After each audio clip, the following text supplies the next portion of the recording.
Buenas tardes, Panamá. Un placer saludarles. Yo soy Dostin Guerra y esto es La Otra Verdad a través de Next Canal 21 y vamos a estar hablando en el día de hoy de muchos temas interesantes como siempre y agradeciéndoles a todos, por supuesto, por su amable audiencia.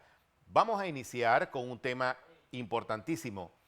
La Sala Segunda presentó una serie de documentos importantes que le da traslado a la Corte Suprema de Justicia relacionados con el caso New Business. Recordemos de que la defensa del expresidente Ricardo Martinelli, candidato presidencial, y también otros de los que fueron condenados en este proceso, en esta audiencia, presentaron su anuncio de casación y luego presentaron la casación ante el segundo tribunal. Bueno, el segundo tribunal hizo el traslado a la Corte Suprema de Justicia. Vamos a ver el siguiente reporte, vamos a venir con entrevistas y análisis de este tema. El recurso de casación presentado en el proceso penal New Business cumple con los requisitos de forma para ser admitido por la Sala Penal de la Corte Suprema de Justicia, manifestó Luis Eduardo Camacho González, abogado del expresidente del país y candidato presidencial por los partidos Realizando Metas y Alianza Ricardo Martinelli. A través de una nota de prensa, el órgano judicial publicó en su página web y redes sociales: el Tribunal Superior de Liquidación de Causas Penales concede recursos de casación anunciados en caso New Business.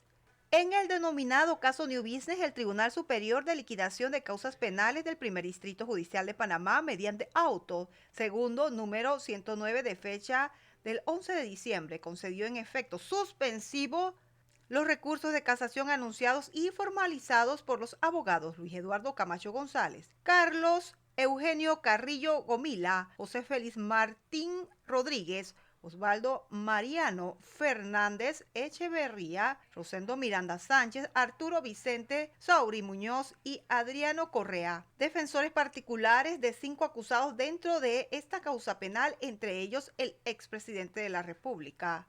Acotó la nota de prensa del órgano judicial, que en su segundo párrafo dice: según el tribunal colegiado conformado por los magistrados Manuel Mata Avendaño, José Jo Justiniani y Eida Amarilis Juárez, la formalización de los recursos de casación presentados por los abogados reúnen los requisitos exigidos por la ley de conformidad con los artículos 1001, 2430 y 2436 del Código Judicial. El abogado Luis Eduardo Camacho González, defensa del candidato presidencial Ricardo Martinelli, explicó que lo que debería suceder es que la Sala Penal de la Corte Suprema de Justicia admita el recurso y luego se ha de fijar una fecha para la celebración de la audiencia. Tras la celebración de dicha audiencia, los 3 magistrados de la Sala Penal de la Corte deberán entrar a resolver los recursos. Bajo ningún concepto se puede plantear la no admisión de recurso cuando ese recurso cumple con todas las formalidades de la ley, señaló el jurista. Además, en la nota de prensa del órgano judicial, en donde se informa que el Tribunal Superior de Liquidación de Causas Penales de Panamá concedió los recursos de casación en el caso New Business, indica que a fin de notificar a las partes intervinientes de esta decisión, la Secretaría Judicial del Tribunal Superior de Liquidación de Causas Penales fijó por el término legal de 5 días el edicto número 506 con fecha del 11 de diciembre de 2023 a las 10 a.m. Añadió el letrado Luis Eduardo Camacho González: una casación se sustenta ante el Tribunal Superior y este verifica que se haya presentado en términos, que esté bien dirigido, que sea de las resoluciones judiciales contra las cuales cabe el recurso de casación, y una vez verificado que cumple con esas exigencias, lo tienen que remitir a la Sala Penal, a quien le corresponde entrar a la siguiente fase. Linda Brand, Next Noticias. El reporte de Linda Brand sobre el caso New Business. Para darle un poquito del contexto de esta situación, recordemos de que una vez se anuncia el recurso de casación ante el segundo tribunal, luego se formaliza dicho recurso con un escrito. Bueno, el escrito de la defensa del expresidente Ricardo Martinelli fue elaborado por Carlos Carrillo, cerca de 50 páginas donde sustentaba con un formalismo bien preciso cada una de las violaciones, resoluciones y de las irregularidades que se dieron en este proceso, en esta audiencia. luego de evaluado todo el formalismo de este recurso, entonces el segundo tribunal considera de que cumple con todos los requisitos y hace el traslado a la Corte Suprema de Justicia para que la Sala Penal entonces acoja este recurso y lo analice y evalúe si existen suficientes méritos para admitir esa casación.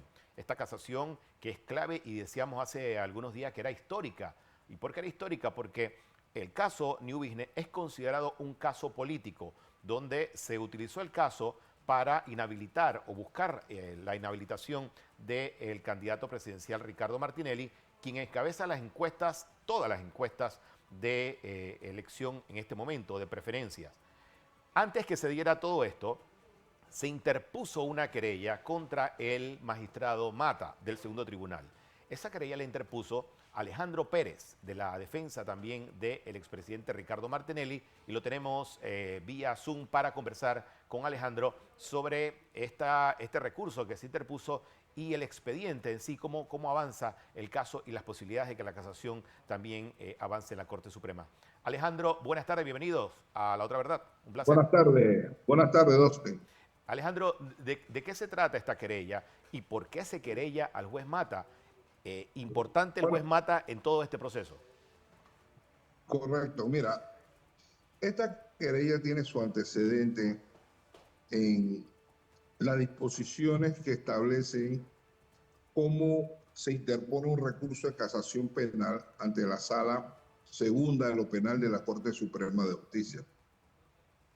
La práctica tribunalicia y la propia disposición judicial señala que al defensor hay que darle por 15 días hábiles el expediente original para que él pueda recabar todas las piezas procesales que él requiera para hacer una adecuada sustentación en defensa de su cliente y que la defensa por ello sea una defensa efectiva. ¿Qué sucedió? El magistrado Mata no solamente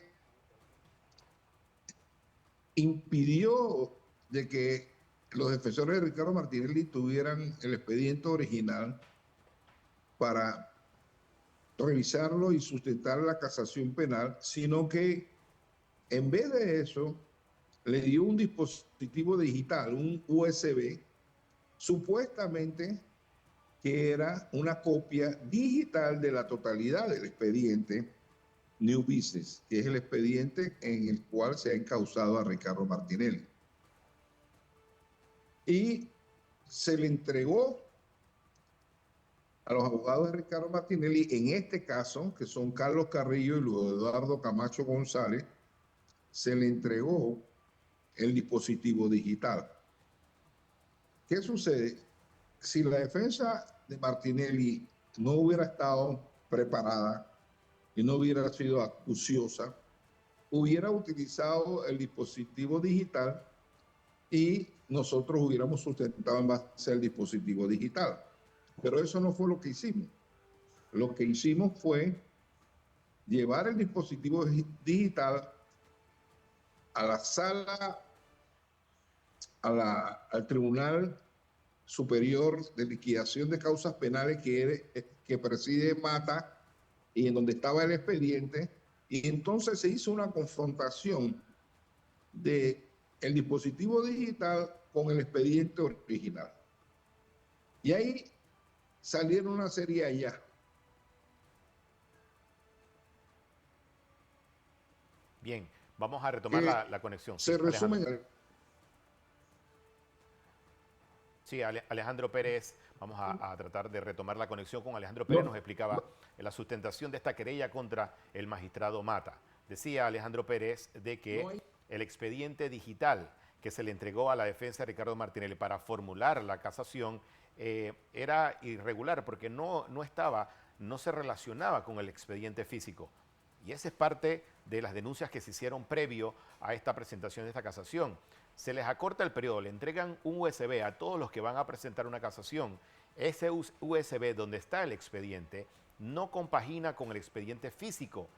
en una casación es muy importante, para que ustedes tengan una idea, es muy importante de que exista la precisión en el número de tomos, en la foliación del expediente, en a qué está haciendo referencia cuando anuncian algún tipo de irregularidad, alguna resolución, alguna prueba, algo que tenga que ver con la audiencia. Todo eso tiene que ser preciso. Bueno, a la defensa del expresidente Ricardo Martinelli, con el apuro que se ha llevado este caso, porque hay que ser consciente que este caso lleva una velocidad impresionante en comparación con cualquier caso judicial en la historia de la República de Panamá. Este caso lleva una velocidad muy anormal porque la intención es buscar una inhabilitación lo más pronto posible. Entonces, primero que todo, acortan los tiempos. Los términos se acortan porque al entregarle el USB no le tiene, dice la ley que usted debe entregarle el expediente físico a la defensa para que vaya a formular su casación. Bueno, acá le entregaron USB y acortaron los tiempos a 15 días para todo el mundo, 15 días hábiles. Retomamos la conexión con Alejandro Pérez. Alejandro, ¿nos contabas? Sí, pero mira, es importante, Dustin, que se entienda que el dispositivo digital no solamente no coincide en los números foliados. Me explico, y eso puede ser un error. Normalmente hay errores de esa naturaleza, pero es que no coincide con el contenido. En una foja, en la foja 88, por ejemplo, aparece una cosa y en el dispositivo digital aparece otra cosa. Obviamente, alteraron el dispositivo digital. Y al alterar el dispositivo digital, cometieron el delito de falsedad. ¿Por qué? Porque alteraron el contenido de una constancia judicial. Las carpetillas que se tramitan en el sistema penal acusatorio y los expedientes que se tramitan en el sistema inquisitivo son constancias judiciales. Y el Código Judicial le da una categoría de documentos públicos. Tú no puedes alterar un documento público. Ese es un delito, el delito de falsedad. Entonces, ¿qué hicieron? Al alterar esta pieza digital, alteraron las constancias judiciales y por tanto falsearon el contenido del expediente original, que es el expediente que debió entregarse y que no lo entregaron. Y esto constituye el delito de falsedad. Entonces, eso es lo que yo he denunciado.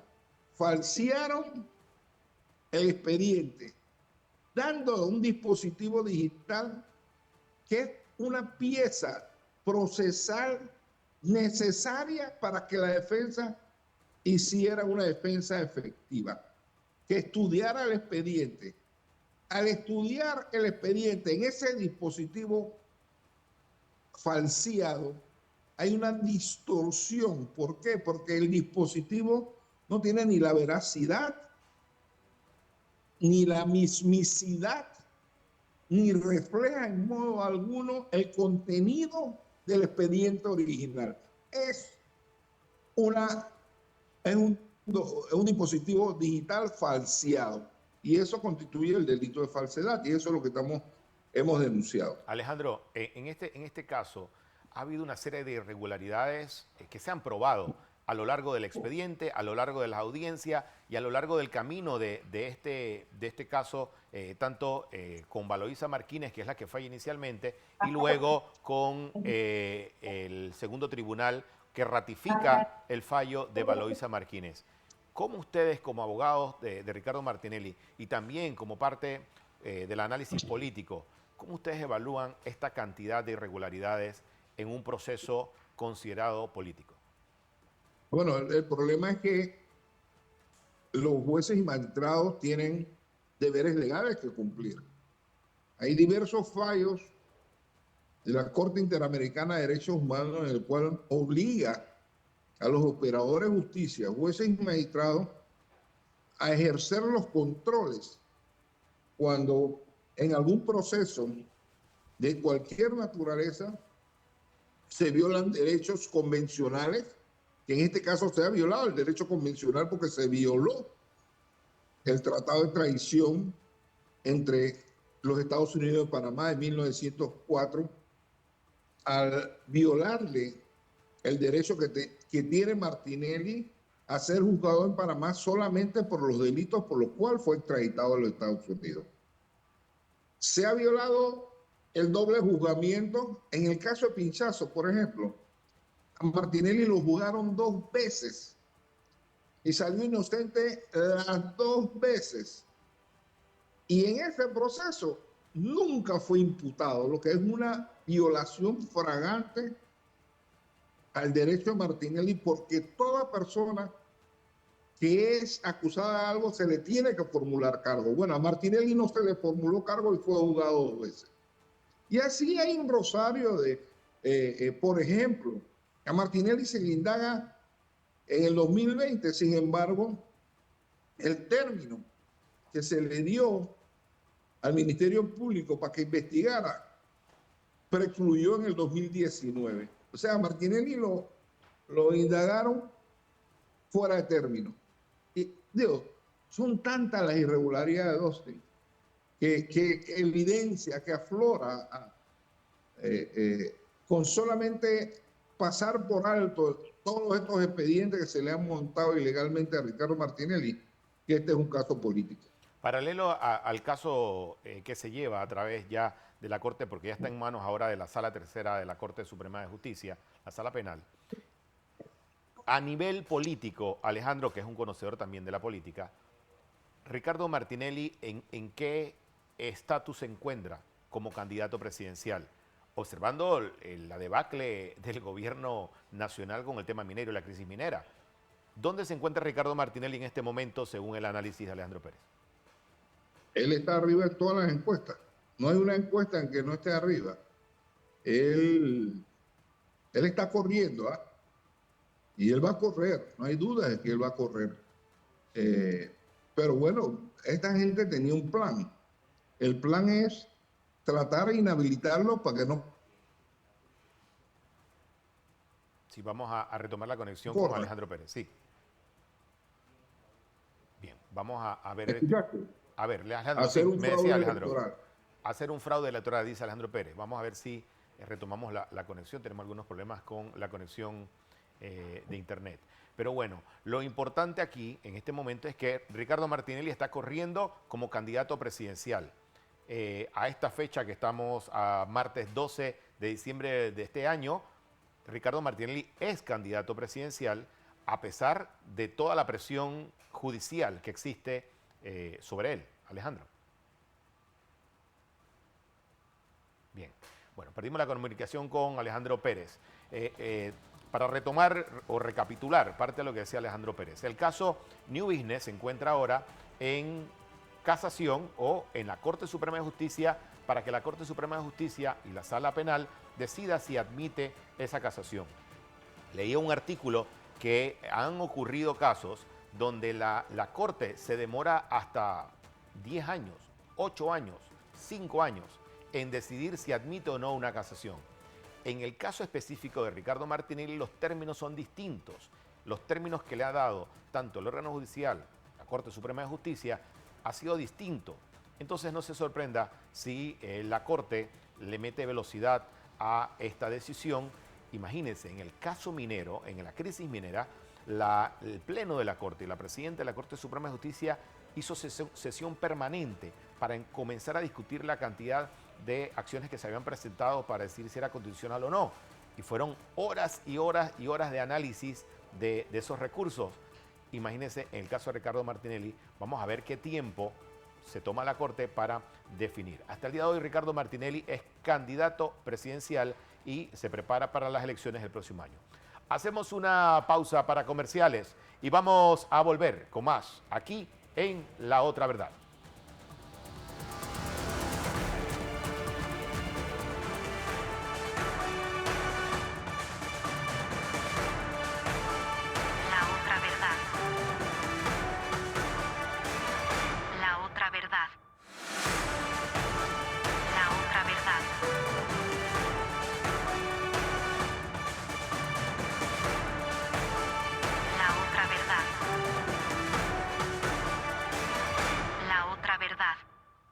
Qué bueno que siga con nosotros aquí en La Otra Verdad. Oiga, saludo para el señor Pedro Citón, el analista estrella de La Otra Verdad, que está de vacaciones, unas vacaciones. Yo no sé si está en Chiriquí o ya volvió el señor Pedro Citón, también para Irene Hernández, para toda la gente que nos sintoniza en la provincia de Chiriquí, la señora Mariela, también para Leslie que está en sintonía. Bueno, muchos reportes de sintonía a esta hora en las redes sociales de La Otra Verdad. Recuerde seguirme a través de @dostinguerra para que conozca todo tipo de temas en nuestras diferentes redes sociales, las redes sociales también de Next, Panamá América Crítica y Día a Día, cada uno continente.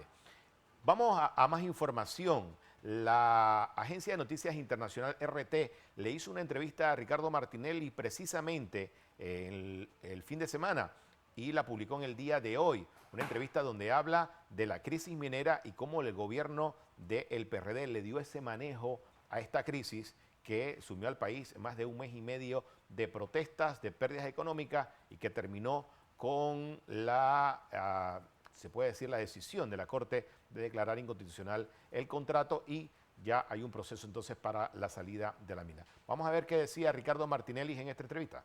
Veamos. En un solo objetivo de la nada. ¿Qué pasó aquí? Mire, un fenómeno muy especial porque esto no era el problema de la minera únicamente, era un cúmulo de frustraciones que tenía el pueblo panameño de un pésimo gobierno que tenemos ahora y de malos gobiernos. Y me puedo incluir yo también, aunque estuve hace 10 años. Los políticos aquí en Panamá han decepcionado al pueblo, no le dan soluciones, hay una gran corrupción. Por ejemplo, le voy a dar un ejemplo, en nuestro tiempo, el presupuesto de la Asamblea Nacional eran 65 millones de dólares. La misma asamblea, en el mismo lugar, en teoría, con la misma gente, pero no es así, el mismo presupuesto casi de 300 millones de dólares, 280 y pico millones de dólares. Allá hay una enorme... Si usted cita a todos los que están nombrados en la asamblea a que vayan y asistan, habría que hacer otro edificio igual al que tienen, porque no caben ahí, no caben los miles de personas que hay, lo que nosotros llamamos botellas. Hay una gran cantidad de recursos que son malgastados del Estado en forma indebida y el pueblo se da cuenta de eso. Ahora con las redes sociales, los medios de comunicación social, hay un gran desinterés por la parte política y lo que pasó aquí en Panamá, que todo el pueblo se tiró a la calle, es cierto, y no es que la minería fuera mala, es que el contrato estaba mal hecho y la empresa no vendió el contrato como debió haberlo vendido porque Panamá era un país comercial por su posición geográfica y de repente nos íbamos a convertir en un país minero y aquí no hubo una campaña de concientización al pueblo panameño de las ventajas o no ventajas de la mina. Aquí como dicen, nos zamparon este contrato de un día para otro a tambor batiente, se aprobó todo sin ningún debate sólido, profundo, y no se le dio oportunidad al pueblo a que expresara su voluntad. Entonces aquí lo que pasó fue, no que estuvieran en contra de la minería, es que la empresa no hizo su trabajo, la empresa no fue un buen vecino con todos los habitantes del área aledaña a la mina. Bueno, el gobierno tampoco fue un buen gestor en este sentido. Yo le dije, por ejemplo, yo le dije una vez a los señores de la mina, yo no conozco a nadie que haya hablado de ustedes bien en los sectores aledaños. Y esta es una mina que representa el 5% del Producto Interno Bruto, emplea 8.000 personas de forma directa y 40.000 de forma indirecta. Y verdaderamente un país debería estar feliz y contento de que tiene una empresa que genere todo este tipo de riquezas. Sin embargo, no ha sido el caso porque el pueblo panameño agarró el problema de la minería y buscó todas las frustraciones que tenían contra el gobierno por las razones que fueran y salió a protestar de forma masiva. Ahora tenemos un problema, ¿cómo se cierra o cómo continúa la mina? Claro, porque ese es el punto ahora, ¿no? Un poco como que, bueno, sí, ok, de la misma manera en que todo se hizo muy rápido para renovar este contrato, de la misma manera se resolvió muy rápido, porque el presidente Nito Cortizo había dicho en el comienzo que no estaba de acuerdo en que nadie saliera a protestar, en que iba a haber represión como la hubo, y después tuvo que cambiar el discurso presionado precisamente por la calle. Pero ahora se está viendo que, bueno, ok, bueno, listo, ya, el tribunal dijo que no, que el contrato no va, que es anticonstitucional. Pero ¿Qué va a pasar con esa gente que se queda? Son 48.000 familias que de hecho ya empezaron a protestar aquí en Panamá, la gente que trabajaba en esa mina, pero ¿qué va a pasar con el contrato? ¿Qué va a pasar? Me imagino que siendo contrato al fin, me imagino que la empresa canadiense en este caso también le va a venir al gobierno y le va a decir, bueno, pero ya va, ustedes están incumpliendo lo que firmaron, te aseguro que va a haber algún resarcimiento. ¿Qué va a pasar acá? Mire, ahí va a haber un resarcimiento porque ya han llamado inclusive al arbitraje internacional, que es un arbitraje que no se va a resolver como se resuelven las cosas aquí en las Cortes. Se va a resolver tengo entendido que es en Miami, va a haber bajo ciertas reglas, condiciones, porque la empresa tenía un contrato con la nación panameña y hay un acuerdo de inversión, pues, siendo esta una empresa canadiense, un acuerdo de inversión con el gobierno de Canadá, un tratado de libre comercio y un tratado de protección de inversiones. Esto va a ser una labor muy difícil, que si nosotros perdemos vamos a quedar hipotecando una enorme cantidad de recursos del Estado para pagar este contrato. Yo estoy seguro que este contrato o lo que vaya a suceder con la mina lo va a resolver el próximo gobierno, porque este gobierno no tiene la credibilidad para hacerlo. Y también el pueblo panameño no ha podido entender a profundidad cuáles son las implicaciones de cerrar esta mina, o si la mina debe seguir o la mina no debe seguir, si la mina la vamos a cerrar, cuáles son las implicaciones ecológicas, cuáles son las implicaciones socioeconómicas, dónde vamos a sacar los recursos que esta mina le brindaría al Estado panameño, al pueblo panameño, a las 48.000 familias, que es una enorme cantidad de personas.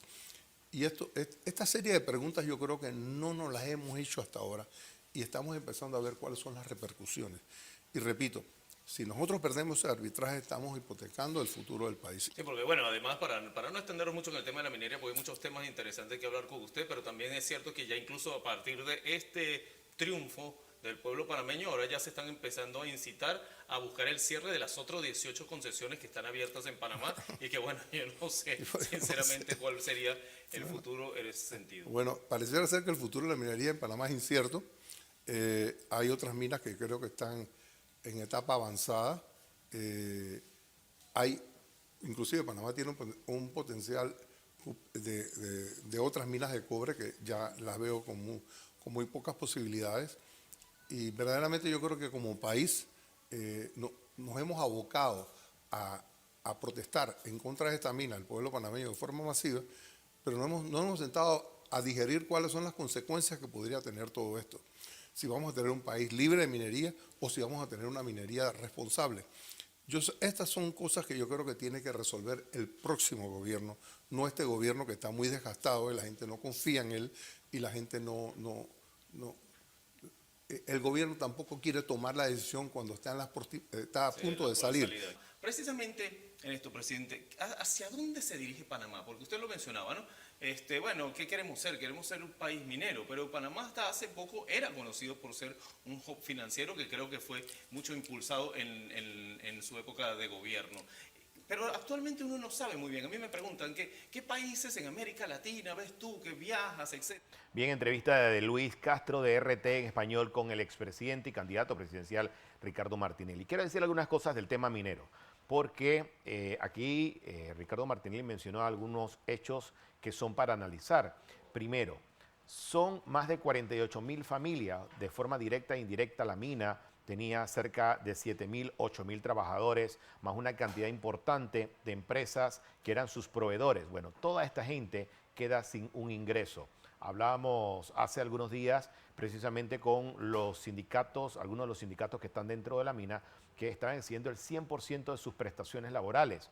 Bueno, la empresa minera, Minera Panamá, First Quantum, presentó al Ministerio de Trabajo una solicitud formal donde pide el cese de contratos de casi 4.000 trabajadores. 4.000 trabajadores que van a salir al mercado de desempleo. Eso por un lado. Por el otro lado, es importante decir que, según los reportes que hemos recibido en los últimos días, están teniendo problemas para ingresar al proyecto minero. Es cierto, la Corte declaró inconstitucional el proyecto minero o el contrato con Minera Panamá, pero esto no significa que la mina usted la tiene que cerrar y que baja la palanca ya. No, todo lo contrario. Hay un tema, un manejo ambiental, un manejo interno de los equipos, de lo que hay dentro de ese proyecto extenso que tiene que darse un tratamiento y deben haber trabajadores, decían los propios sindicalistas, tienen que ser trabajadores que conozcan del tema minero para darle ese tratamiento ambiental y el tratamiento de lo que tiene una mina. Bueno, eso allá en Donoso se está reportando que hay problemas para poder ingresar y realizar esos trabajos. Eso en la parte de la empresa. Le doy otro dato todavía que para mí es más interesante y hasta preocupante. La mina o la actividad minera de Minera Panamá representaba, según los informes y los reportes del propio gobierno, cerca del 5% del Producto Interno Bruto del país en actividad económica. ¿Qué significa eso? El país deja de recibir casi 5% de ingresos en cuanto a impuestos de exportación de cobre o de lo que mandaran para afuera, porque también ese es otro tema.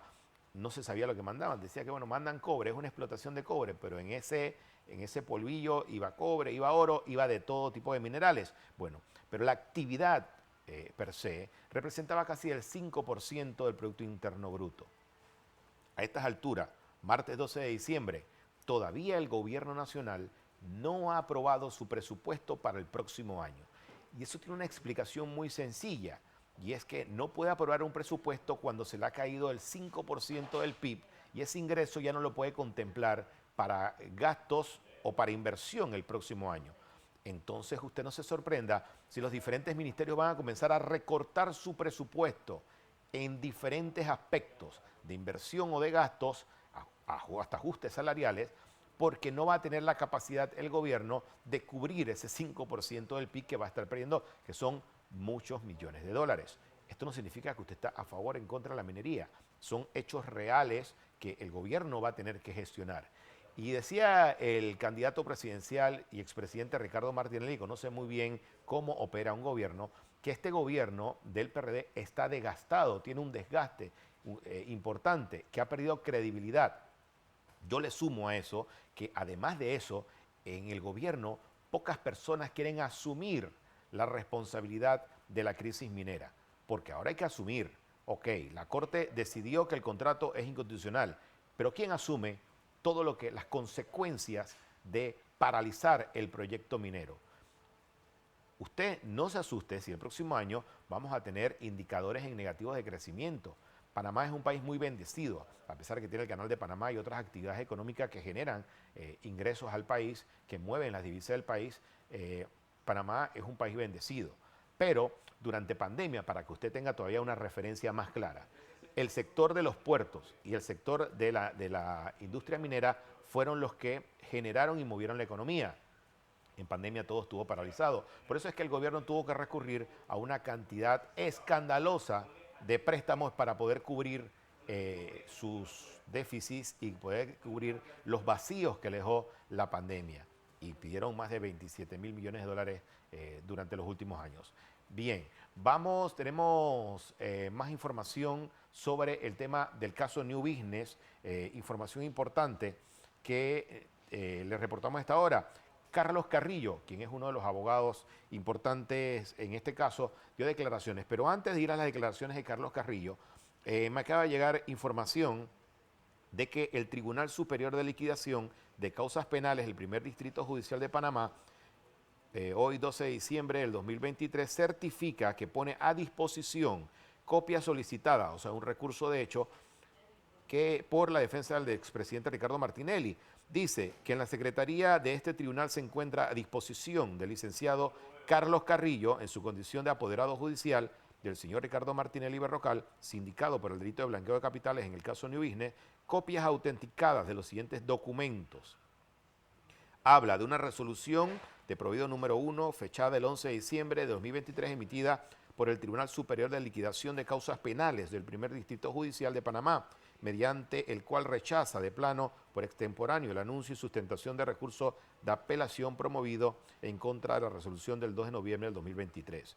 También copia de providencia del noviembre de 2023 suscrita en la sala unitaria por el magistrado sustanciador Manuel Mata, mediante el cual concede el término de 15 días hábiles a todos los recurrentes de forma común.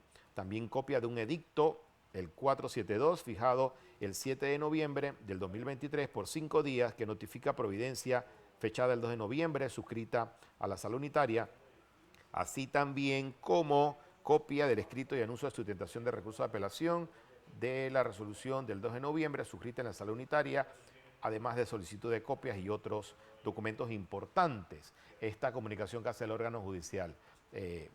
Durante los próximos días vamos a estar explicándoles por qué se están pidiendo todos estos documentos. Vamos a ver qué dice Carlos Carrillo del Cuerpo de Defensa de Abogados del expresidente Ricardo Martinelli sobre el caso New Business. Veamos. El abogado Carlos Carrillo, parte de la defensa legal del candidato presidencial por los partidos Realizando Metas y Alianza Ricardo Martinelli, mencionó algunas de las causales invocadas en el recurso de casación en el proceso New Business.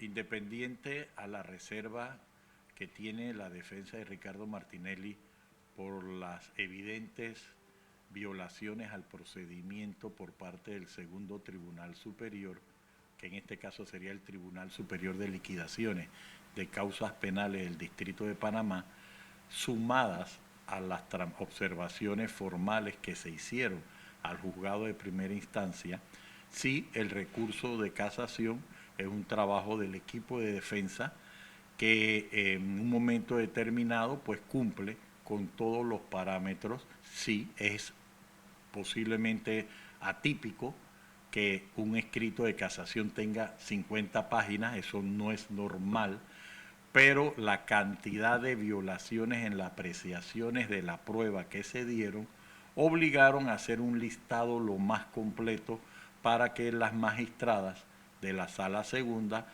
pues puedan tener los elementos o los requisitos fundamentales para que se admita la casación. Conocemos que hay versiones urbanas que dicen que hagamos lo que se haga, el recurso no va a ser admitido.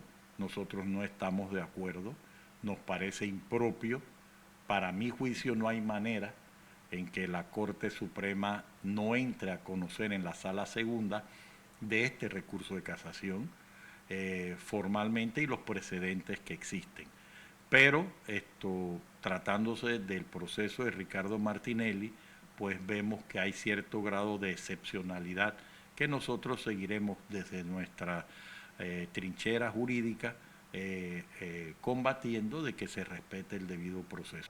En la primera causal del recurso de casación presentado por la defensa de Ricardo Martinelli se refiere al error de derecho en la apreciación de la prueba que ha influido en los dispositivos del fallo y que implica violación de la ley sustancial penal. No nos hemos terminado de recuperar procesalmente de que se nos negara el derecho a contradecir a los supuestos testigos anónimos o protegidos, y en este momento nos encontramos ante una serie de situaciones que gracias a Dios hemos podido superar, pero que no convalidamos de ninguna manera.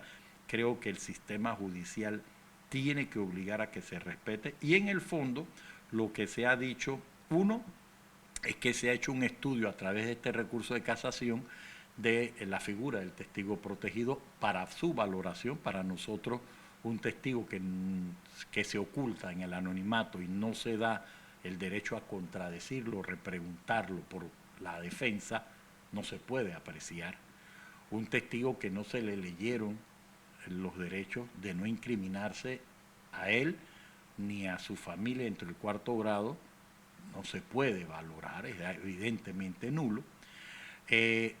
Cuando tú analizas los testimonios de todos los inversionistas reales, todos los inversionistas responden.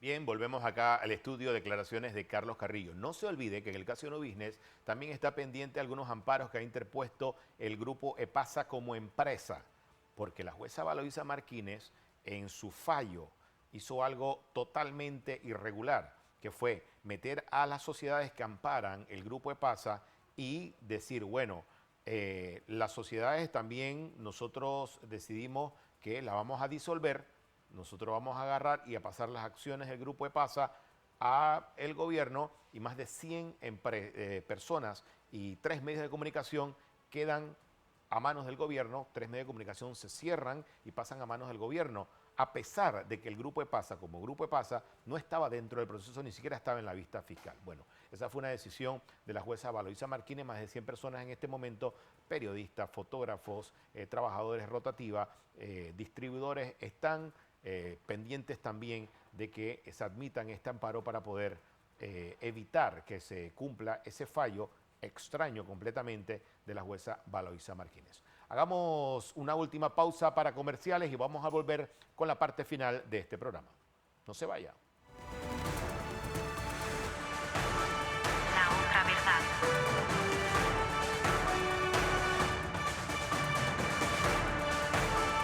La otra verdad. La otra verdad. La otra verdad.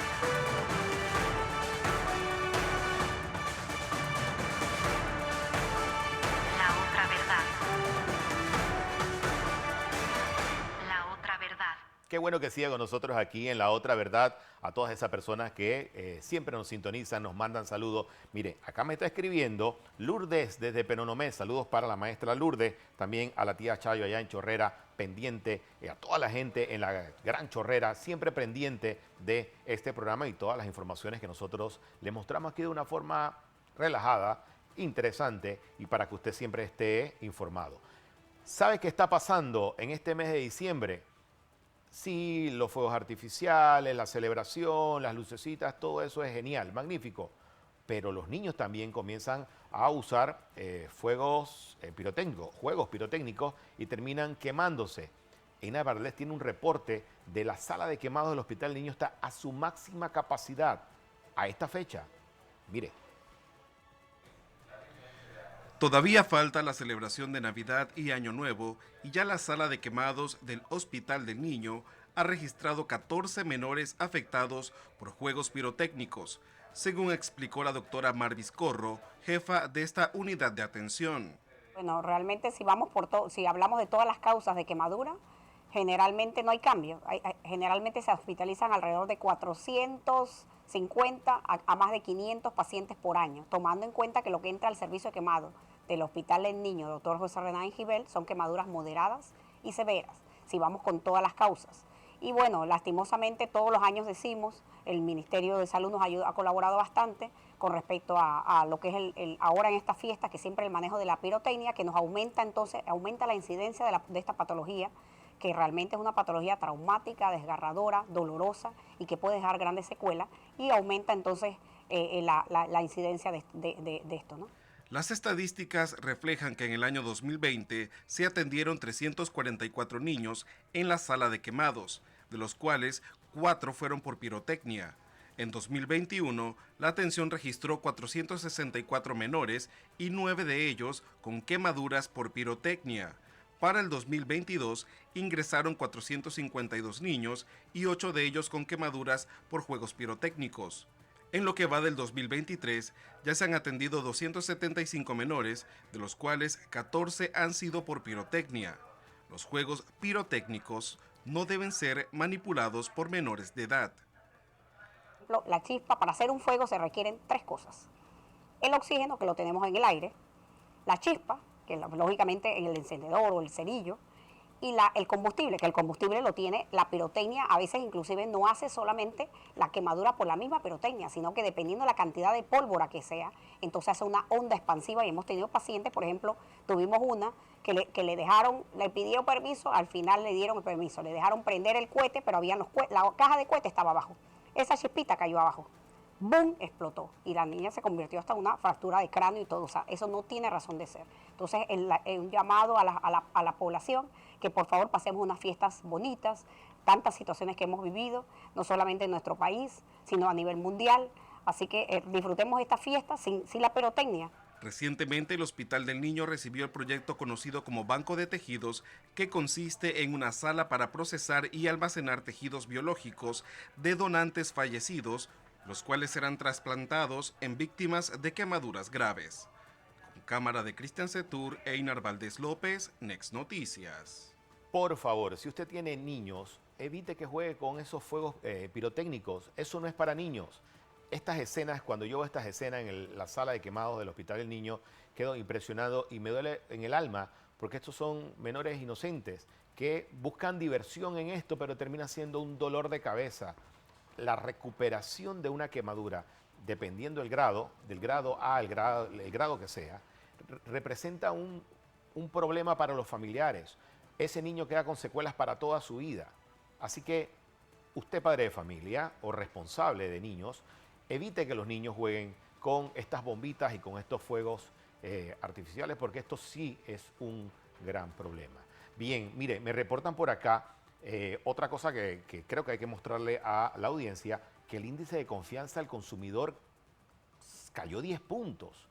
¿Qué es el índice de confianza del consumidor? Para que usted tenga una idea. Bueno, es la perspectiva o la proyección que tiene el consumidor de sus ingresos, la situación de su hogar, los ahorros. Bueno, se le hace una evaluación, una encuesta y se dice, bueno, dependiendo los índices, los indicadores, se muestra qué tanto el consumidor tiene confianza en invertir su dinero o gastar su dinero. Bueno, esa confianza cayó 10 puntos en el mes de diciembre. Eso quiere decir que mucha gente el 24 o antes del 24 va a pensar 2 veces en gastar su dinero, en cómo va a distribuir sus ingresos en regalos, en comida o en fiesta. La gente se está preocupando cómo gastar su dinero porque los ingresos están limitados. Así que no gaste todo su dinero, no sabe cómo viene la situación el próximo año. Veamos. Vamos a ver qué dicen los especialistas. Eso se desplomó en esta medición y creo que tiene que ver no solamente con la discusión que hubo sobre el contrato y el manejo o la falta de manejo del Estado en que hubiera facilidades para proteger los puestos de trabajo y la economía durante las propuestas, que pudieron ser todas pacíficas como las que veíamos en las noches, que afectaban a muy pocas personas y eran muy loables. El desempleo marcó alto. El desempleo se mantenía en desconfianza y ahora el desempleo a 6 meses se empeora. Realmente en este momento nuestra economía en el 2023 probablemente va a crecer por lo menos en un 6% o algo más del 6%. Como bien señaló el licenciado Domingo, al primer semestre del año 23, como ustedes vieron en el INEC, la economía creció más del 8%. La situación es que los eventos de octubre y noviembre han afectado algunos sectores de nuestra economía, han afectado a algunas provincias en particular, como la provincia de Chiriquí, o la provincia de Boca del Toro o Colón, y en algunos sectores como el turismo y otros, ¿no? Mientras el índice de confianza al consumidor cae escandalosamente, los jubilados están protestando porque quieren su bono. Vamos a ver lo que ocurrió en el Ministerio de Economía y Finanzas, donde un grupo de jubilados pidió por favor al gobierno nacional que la apruebe su bono. Ellos están pidiendo $140, que representará 45 millones de dólares. Representa casi 45 millones de dólares. Están exigiendo los jubilados que el gobierno le conceda este bono. También los funcionarios de la DGI estaban protestando esta semana porque están exigiéndole a la DGI y al gobierno que también les pague su bono. Producto de las recaudaciones hay un porcentaje que por ley debe ir a los empleados o a los funcionarios. Bueno, aquí ven a los jubilados piqueteando el Ministerio de Economía y Finanzas. Si se da cuenta, la mayoría de los reportes noticiosos que tenemos tienen que ver con economía. El principal problema del panameño en este momento es su bolsillo, la economía. Y las perspectivas para el próximo año no son nada alentadoras. Así que usted, si tiene su ahorrito, úselo con mucha delicadeza porque quizás va a estar peor la situación el próximo año en cuanto a la economía. Vamos a ver qué dicen los jubilados.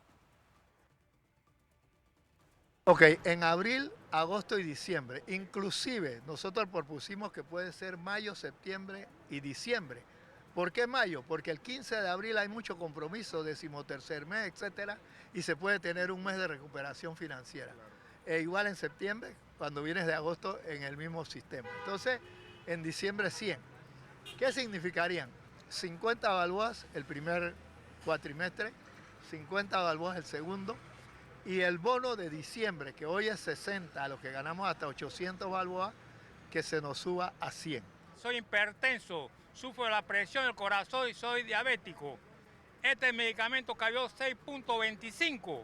Ya va más de 5 meses que no hay ninguno de los policlínicas de la Caja de Seguro Social. Nos están descontando Caja de Seguro Social y no tenemos nuestro medicamento. Nos dice que hay un Medisol que uno lo puede buscar en otro lugar, pero no dan nada. Eso es mentira de todos lados. Está como Pinocho, mentiroso. De igual manera estoy aquí luchando por el bono permanente. La pelea es... La pelea es... Los jubilados quieren su bono de $140. Y bueno, para terminar el programa tengo que terminar con buenas noticias porque el fin de semana se jugó la final de la LPF y como todos ustedes saben, aquí y allá el CAI es tu papá. Yo soy fanático del CAI, mi hijo juega en las inferiores del CAI y el CAI logró derrotar contundentemente al Tauro 3-0 con doblete de Carlos el Caliche Small y por supuesto el Puchulín Serrano hizo lo que le dio la gana por la banda y un Rafa Águila espectacular en la media cancha, un Eddie Robert también haciendo su trabajo en la portería. El equipo del CAI se convierte en el segundo equipo en lograr el triplete. Eso es un club exclusivo donde está el Árabe Unido de Colón, ahora el CAI que tiene 6 estrellas. En 10 años ha logrado 6 campeonatos. Un saludo especial para mi amigo don Nacho, también para Freddy, el dueño del CAI, para Leonardo Pipino, quien está a cargo de las selecciones inferiores del CAI, haciendo un gran trabajo desde la base. El equipo Club Atlético Independiente de La Chorrera y de Panamá. El mejor equipo de Panamá es el CAI, no hay duda alguna. Y me pasaron un dato. En enero, el CAI, la Academia CAI, va a inaugurar, se puede decir una inauguración, abrir sus academias a las mujeres. Así que vienen los equipos femeninos del CAI en Academia CAI de diferentes categorías. Así que si usted tiene una hija futbolista, una niña que es futbolista o que le gusta el fútbol, vaya al CAI. Allá viene la Academia CAI ya con su proyecto del equipo femenino en diferentes categorías y divisiones. Saludo para todos los fanáticos del CAI. Aquí y allá el CAI es tu papá. Con esto me despido con este triplete del CAI y la victoria contundente 3-0 allá en el estadio de Penonomé. A todos mil gracias por su sintonía en todas las plataformas. También le agradecemos que haya estado con nosotros aquí en La Otra Verdad. Yo soy Dustin Guerra y nos vemos el próximo jueves.